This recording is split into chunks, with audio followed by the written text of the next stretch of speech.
is an extraordinary story about how she became an activist on the heels of a personal catastrophe. Her journey resulted in a book, a thinly veiled account of how her mother was killed and where that led her. Ultimately, to how she says humanity is being profoundly altered in ways that we have not consented to. Cara St. Louis, welcome to the show. Hi, Richie. Hi. Great to have you in. This is horrifying stuff, this. Yeah, it is. And we're used to it. That's the most horrifying thing. I back-checked every one of these, and there are dozens of them, or dozens in January 2014 alone, and every one of them, believe it or not, was actually given a mention by the mainstream media, but nothing further. Right. That's the thing. We're getting used to this stuff. We think it's normal. We think it's supposed to happen, and it just isn't normal. It isn't supposed to happen. In fact, the very first incident that you mentioned, I will get back to that in a moment, with the 10,000, 5,000, 6,000, 10,000 blackbirds that fell to the plummeted to death in Arkansas. Again? 2010, it was 2010. It was it was December 31st, 2010. I remember that for a very good reason. But if I can back it up just a little bit, I like to start at the beginning with this story because it's important. And that was a few months prior to the blackbirds falling from the sky, July 10th. What were you doing then? I was a mom. I was just living my life, an ordinary life, sewing costumes for my children who were in school. And frankly, I think that's as important a job as anything else. Right. And just living and taking care of my teenagers in a little seacoast town in Maine, And that was a Saturday. And then the very next day was July 11th, 2010. It was a beautiful Sunday morning, Very small town, not a lot of traffic, lots of tourists, beautiful seashore. My mother, who was 74 years old at the time, was on her way to church, which was about a block away from her house, just crossing Main Street and crossing the crosswalk that you guys, I think you call them zebra crossings here. Zebra crossings, yes, and that's the right name for them, by the way. Is that the right name? Okay. It is. Thank you for schooling me, Richie. Anyway, I get to she was just about to the other side to step up on the sidewalk when she was actually run over by a van. And it didn't end well. It was I got a call from the priest that morning. I went to the hospital, and it was a situation where every bone in her body was broken. It was not good, and she died in my arms a few hours later, which of course is a cataclysmic incident in anybody's life, isn't it? For myself, for my children, and frankly for the community. It really manhandled the community. You're a close-knit community? A small, everybody knew everybody. Small community, yes, as a matter of fact, yes. However, the important thing for me after that, after I sort of got over the initial shock, was remembering that my mother had a very high security clearance with the Navy, the U.S. military. It had been her second career, but she'd been doing it for quite some time. She was an editor and writer for the U.S. Navy. She had worked in Virginia in weapons. She had worked here in London at the Office of Naval Research, which I think is a very important piece of the puzzle here. She worked with the scientists that were working on things like atmospheric weapons, plasma studies, microwave weapons, psychology, all of the things that you might think you would see in a military think tank. And she edited the papers that the scientists would write, and then she would put them together in what's called the Navy fact sheet, which you can find online, by the way. Yeah, now she, of course, having that clearance, we got to say this, people might think we're saying the obvious, but sworn to secrecy, of course. Absolutely, she couldn't tell me anything. Oh yeah, couldn't speak about it, yeah. No, she couldn't say much of anything to me about what she did, and she never did. But when she was in London, one of the things that she did say here in 1991, I remember very specifically, she said to me one time, the things I'm seeing scare the holy hell out of me. Forgive me for saying that, but that's a quote. And that's really all she could say about it. So she was here for a couple of years working with those scientists, one of whom I did meet and get to know fairly well, and I never mention his name because I really ought not to. Yeah. It's all in the public domain anyway, so anyone who really wanted to scratch around in there could find that information. But he was a specialist in atmospheric physics and plasma studies, and so you go through life and you have these things that you sort of park in your consciousness because they won't leave you alone, Yeah. And as I went through that fall, I could not get any information about my mother's death, even out of the local police department or the district attorney's office. Yeah, because he wanted to know who hit her. Exactly. Is there any follow-up on that? Are Right, you right, investigating right. it? Where Right, are they? You know, right. were there witnesses? What's going on? Yeah. And I knew there were witnesses, and I knew the sort of the name of the fellow who had hit her, but that's it. I didn't even know when the fellow was before the grand jury. I was just sort of completely out of the loop. So they did arrest somebody. They did arrest somebody, and you know, I'll tell you about that too soon. But they did arrest somebody, yes, as a matter of fact. But I couldn't get any information out of the local police. In fact, my attorney had to send them a letter reminding them that there was such a thing as a Freedom of Information Act, and I was the sole survivor. But Richie, think about it. If she's a 74-year-old little old lady going across the street who dies in a terrible traffic accident, what's so secret about that? Yeah. That we can't know the details. And as we went through that fall, I will tell you that one day I did get in the mail a hand-addressed envelope with no return address on it, and someone had slipped inside a police report. It was a minor police report, but it was something.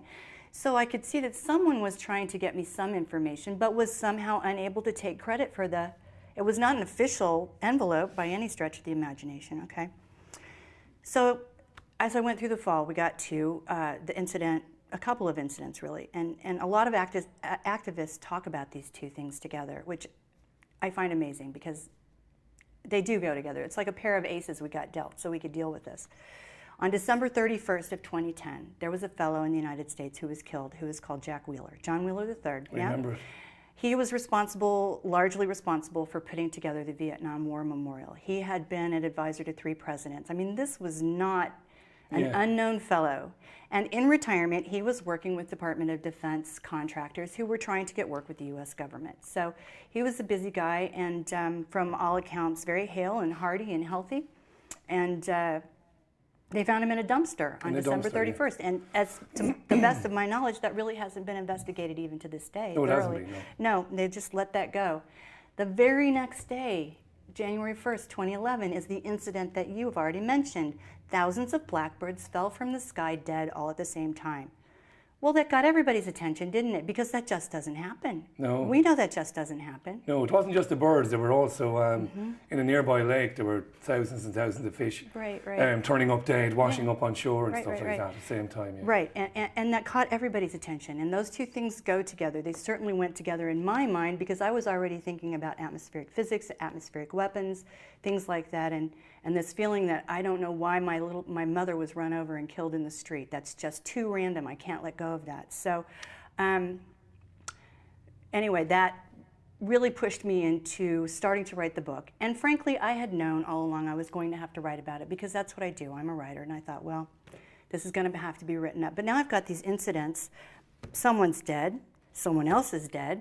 And all of these animals are falling from the sky for no reason. The most preposterous reasons they gave us. Do you remember firecrackers, I think, is what they told us to begin with? Oh, there was a load of them, yeah. But I told you, I rang Arkansas Fish and Game, and there a guy called Stevens spoke to me on air, and he said, he was very honest. He said, we haven't a clue, really. Right, right. And I mentioned these possibilities, firecrackers and stuff, and he was like, nah, don't think it's that. He said, we don't know what it is, and that was extraordinary. Right. I think we've actually... I mean, there's a theory that's been floated, I think, that we can talk about as to why that may have happened. But Shall we have a quick recap? Sure. So your mum, who's had a very, very serious naval clearance, she writes for the Navy. She works around. She's been working in Britain. She worked in the US. She's working around guys who are developing new and exotic weapons. She's run over in the street. It's not investigated properly. You can't get any information out of the police. And around about this time, these strange things start happening. Birds start falling out of the sky. Wheeler turns up dead in a dumpster. And of course, the following day we have all of this. Yeah. And you're starting to wonder, there might be a connection here. Yes, absolutely. And that's when I sort of open the laptop and start to type things in. And that included writing down what I already knew about that had happened so far and doing some investigating. And all you really have to do, Richie, is type in atmospheric weapons, and it's like Pandora's box springs open and all kinds of the most ugly things come flying out at you. You were open-minded now, Cara. I am. Well, no, you were at the time. I'm not saying you're not now. Sure. But at the time you went into that thinking, I don't know what I'm going to find. I'm just going to have a look, basically. Yeah, honestly, Richie, I have to tell you, I hoped you know what I wanted to find? I wanted to find that my mother had randomly been run over in the street. Of course I did, right? But that's not what I found. I found, incident after incident after incident that let me know that maybe, yeah, I'm writing about my mom, but maybe what I'm writing about is something else altogether. And in fact, that's the way it turned out to be. Now, I also have to mention that during this period of time when I was writing the book, There's a rainbow of coincidences that I'm going to paint for you, Rich. A couple weeks after my mother died, I was driving her car around, and a sedan pulled up beside me, yeah, and pushed me into oncoming traffic. Okay, that was the first thing, and I thought, wow, that was a coincidence 2 weeks after my mother was run over, huh?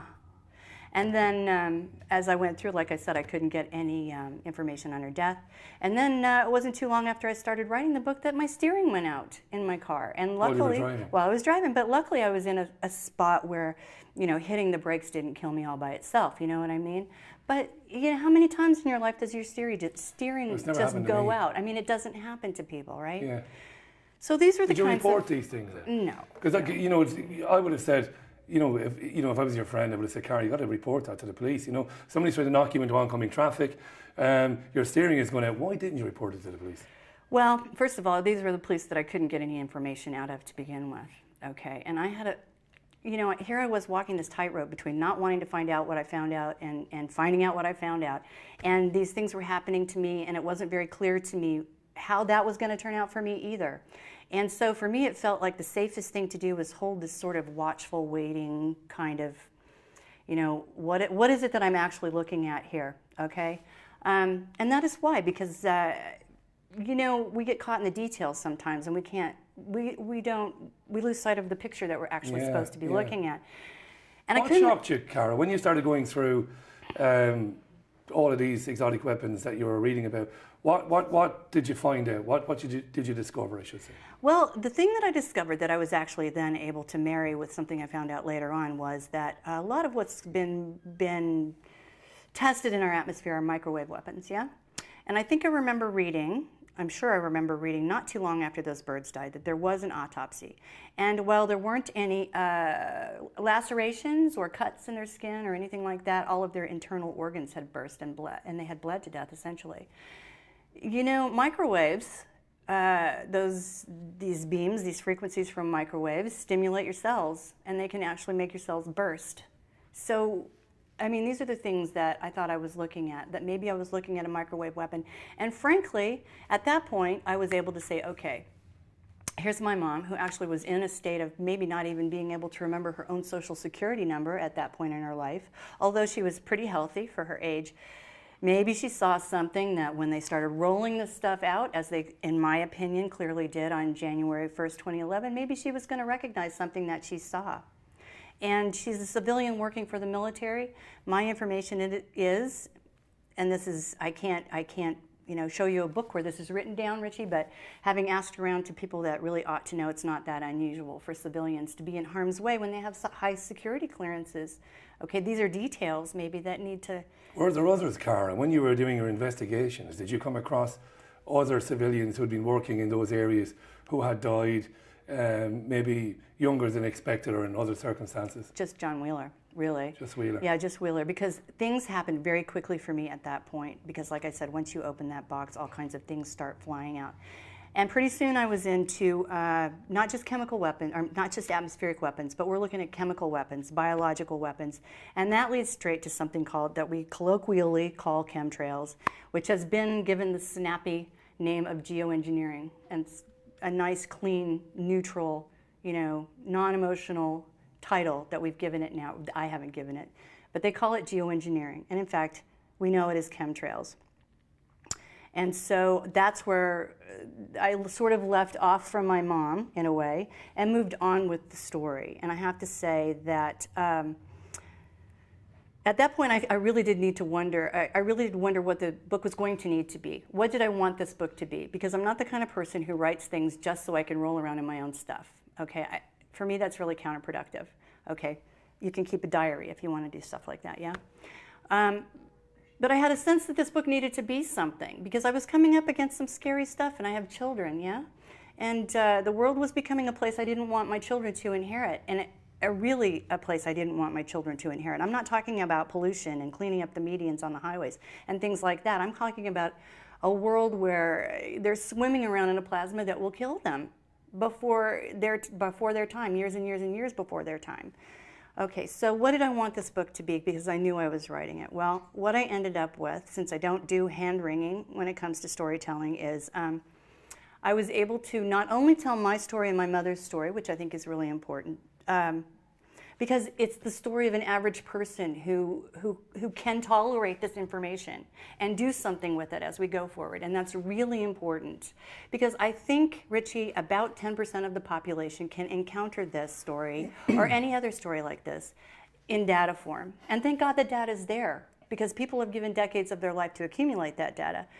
But mostly that's really going to get outside people's comfort zone in a way that they can't tolerate. And well, I was just going to get to that, because, of course, I'm not stupid. I can look up and I see stuff that I don't understand. And in the past, I've spoken to pilots on air, and I'll bring some of those pilots on the shows here, who say that, you know, what you're seeing isn't a contrail, it's something entirely different. However, you and I both know that many people would say to you, because you've written the book, so we talk about you, you would say, come on, you know, why would somebody be doing that, you know? How could they be doing it without people knowing about it and stuff like that? So you got to help me answer that question, because I get it all the time from friends of mine. How do you answer that question? How could they be doing that? How could they be covertly? Doing it? Covertly, okay. Actually, it's really easy to answer that question. And that is because we live in a world that has been severely compartmentalized from the top to the bottom. Okay, we really do live in a world where one person in one room could be building something that looks like a mushroom at a company, let's say, any company. And then in the next room, somebody's building something that looks like a vacuum cleaner. And they don't know that when they put those two things together, they've got a deadly weapon.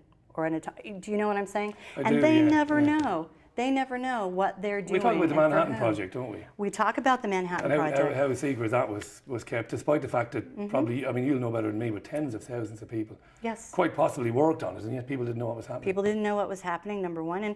And when you say what kind of people, I'm glad you brought that up, because when you say what kind of people would put together a program like that, well, let's talk about the Manhattan Project scientists, okay? Let's talk about the people who were told flat out, if you detonate this thing that you're building in our atmosphere, the chances are very, very, very high that you're going to end life as we know it. And what did they do, Richie? They did it anyway. Twice. We're talking about psychosis here. We're not talking about people who operate on the same ethical or rational level that you and I do. Okay, so you have to bear that in mind. There are people like that, and they have their finger on buttons that they shouldn't have their fingers on. So the other thing, getting back to the book though, the other thing I was able to do with this was compile all of the information and all of the personalities and all of the people who have tirelessly dedicated decades and decades of their life to this issue. And by the way, at great personal risk, because up until a few years ago, it was very dangerous to talk about this stuff, okay? And they're here. Their stories are here. What they have found out is here. And it's here in a format that is tolerable, okay? It's a story. And you've written it in a kind of a faction way. It's a new wonderful term, faction. So it's fiction, it's fact, but put into a kind of a fictitious way. So you've changed a lot of names and stuff like that. Have you ever found out, I mean, what was the last about your mother? What was the last you heard from the police there? Well, the last thing that I discovered about my mother, which was this last May, I believe I was back in Maine. And a couple of things happened. You have to understand that two things, and this does go to answer your question, never fear. But the day I finished writing this book, 8 hours after I finished writing this book, coincidentally, my house burned to the ground, okay? And I ran back into the house to get my thumb drive out of the computer that had my book on it. Okay, you have to know that, because in order to answer that question, what's the last thing you heard about your mother? You have to realize that they never really stopped hassling me. If you want to call burning my house down hassling. The burning of the house, was it investigated? No, because it looked electrical, and that's fine. They left it. So the official verdict was electrical, you know, and you suspect something when else. Well, isn't that a coincidence, Richie? I mean, that it would burn down the day I finished writing the book. I mean, I have to call it a coincidence because I don't have a smoking gun, but gosh, this is quite the trail of coincidences. Of course. Yes, you're bound to wonder. So, okay, having said that and establishing the fact that they never really have stopped messing with me, in May I went home to see my children, and I had my passport stolen in Spain, strangely enough. So I'd gotten a new passport from my consulate there, gone home, turned everything into the State Department immediately to get a new passport. So there I was, sitting in Maine with no credentials, no papers, as they say. just going about my business. And I was on Skype talking to my husband, who was back here in London one morning, and someone appeared on my Skype pretending to be, and I'm going to say that because I'm sure that's what that was, one of the highest ranking military officials in the United States. Asking so you get a Skype from somebody saying, I'm General Hi, Kara, such and can such. I be your friend? Yeah. And I'm looking at it thinking, huh. Can't be him. Huh, yeah, can't be him. Exactly. But I was very curious, and so I answered him and I said, so, okay, General, I can say General. Why me? I don't know you from Adam. And he said, what, are you scared of a little general, Kara? I mean, these are the kinds of things, walking on the beach, I've been circled by helicopters, things like that. Okay? So you think it's just people letting you know that, hey, look, they're just trying to shake me. We're keeping an eye on what you're saying. And here, let me tell you, that's like a 1-2 punch, Richie. You'll see this in a second. It freaked me out to begin with, okay, and I blocked him and talked to my husband about it, who was also just ever so slightly freaked out. And then 2 days later, I get a call from the not the Attorney General, but the prosecutor's office. I was handling my mother's case. The fellow who had been charged with manslaughter and had pled guilty to manslaughter and had spent quite some time trying to avoid having to go to prison over manslaughter, had the 6th time he was supposed to be in court, had a stroke. Okay. Now, did you look into his background, this guy? Who was this guy? Yeah, I really couldn't look. He didn't have any military connections or anything like that, no? I'm not sure that whether he did. That's the first thing you think, isn't it? Exactly. Yeah, who is this guy? Who's he been? I couldn't find any information on this fellow. He'd been in a nursing home with this quote-unquote stroke, I'm going to say it that way, for a couple of years. The prosecutor refused to drop the charges because it's not unknown that people play possum like that. I mean, she said he could be fine in a week, suddenly and miraculously, and we'll just finish this up and he'll serve his time or whatever. But 2 days after this, this imaginary general contacted me on Skype, I get a call saying that this fellow's attorney has argued very, very vociferously that he's too ill to see the inside of a prison, and so despite my prosecutor's attempts to block this, they just dismissed the charges. So he walked. I don't think he can walk, Richie, but yeah. No, you know what I mean, yeah. Metaphorically speaking, and here's the thing about that, Richie. Because I was already rattled, this is something they do all the time. I was already rattled about something, so something else came along that I might have raised you-know-what about, and I wasn't quite so ready to raise you-know-what about it, because I was already rattled by this other thing. So this is how they operate. They keep you shaken up to a certain extent, yeah? So that you don't, and this is part and parcel of how they operate. So this is the last thing that I heard about my mother, is that, yes, that the man who ran her down had the charges dropped because he's too ill to see the inside of a prison, which doesn't make a whole lot of sense. Because, I mean, the only thing that really does make sense is like, okay, time served in a nursing home, then done. But anyway, so that's... What's extraordinary is you had no interest really before any of this in exotic weapons, weather modification, geoengineering, any of that sort of stuff at all. It was through all of this that you started getting into it, and you remain convinced that there are. I'll be talking to David about the papers in a couple of minutes' time, and David often makes the point that why would you have international agreements not to modify the weather unless you could do it? That's right. And I don't really have any answer for that. I think, well, I suppose, you wouldn't. You wouldn't do that. Well, what you'll find, is there are treaty after treaty after treaty that forbids us from doing anything like this. And in fact, all you really have to do is go back to the Nuremberg Treaty. Yeah, that should cover the whole thing. Consent of each individual to be tested with chemicals, okay? And you will note, because this is important, our President Obama, when he was speaking in relation to Syria, expressly said it is not okay to use chemicals of any kind on your own people or anybody else's people, even in a time of war. And I had to say at the time, I absolutely agree with you. And yet, we're all being doused in chemicals, all right? I'm not sure... There's some overwhelming evidence, isn't there, in Hawaii, levels of certain metals like, what are they called again? All right, they are called strontium, barium, aluminum. These are micron-sized, sub-micron-sized particles, putting them in the nanoparticle range, which means they can get into our lungs far more easily than, say, asbestos. One of the things they're dropping on us is barium. But wouldn't they be doing it to themselves? They are. I always ask this question. They are indeed, okay? And the only thing I can say about things like that are, well, there are a couple things I can say about that. First of all, we're dealing with psychosis, number one. We're dealing with a population that has been socially engineered. That is really important, and that is something that's in here as well. How does the people let themselves get to this point, okay, when they're really sort of almost being herded into an abattoir in a way, yeah? The 20s, take a snapshot of the 20th century, and what you have is a snapshot of social engineering, yeah? Well, we can pull up the name of Edward Bernays, nephew of Sigmund Freud, the Tavistock Institute. All of that led to Madison Avenue. The 20th century was a giant experiment in trying to figure out how to get the human to move in the direction that you want him or her to move. And they did a really good job with that. And one of the things that I was able to deal with in this book is to examine how my mother got to be somebody who would, as an intelligent, normal, compassionate person, be in a position like that. What about the pilots? What about the people who are actually dropping this stuff on us? Okay, well, I have a pilot in here. I have several. We examine the psychology of that. And what are the reasons that they might do that? If they're convinced that they're saving the world, okay, then maybe it's worth it to them to poison themselves to save the world. And this is the psychology that, especially since World War II in the United States, you have a population that's been convinced that the only thing at that point, whether it's ridiculous or not, we were convinced that we were standing between the end of the world.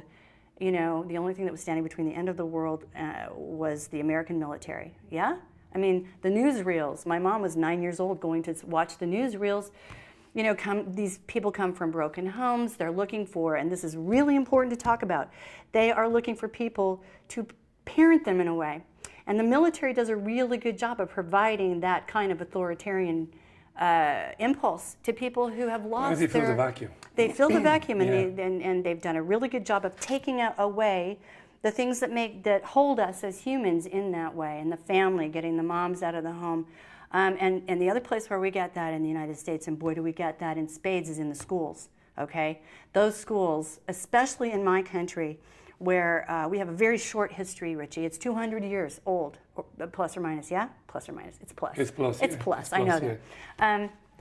But I go through, in a public school, you would call it a state school here, you go from first grade to the end, 12th grade, hearing the same 200 years in their version, by the way, over and over and over and over. And you know what? That's not education, that's brainwashing. Okay, and so because the schools are taking more and more and more power away from the parents, all right, it's a principle called... You've seen it in this country this week, only yesterday we got into it. Yeah. It's called in loco parentis. That is the principle that's being enacted there. So all of these almost anonymous, faceless organizations, power structures are parenting people. And that's how you get citizens, human beings who might be willing to do this to each other, yeah? Because the social engineering aspect of the 20th century is every bit as important as the geoengineering aspect of the 20th century. And those two things together are what's causing situations like this. We've got to leave it there, I'm afraid. We're just about out of time. I'm going to give a plug to the book. This is the book, it's The Sun's Thief. This is the German version. The German version, enough, you've only got the German version with you. Cara, St. Louis, it was a pleasure. Thanks for coming on the show. Richie, thanks. Really enjoyed it. We will take a very quick break now, and when we come back, David Icke will join me to talk about the main headlines today. You're with The People's Voice. Don't go anywhere. Back in a minute.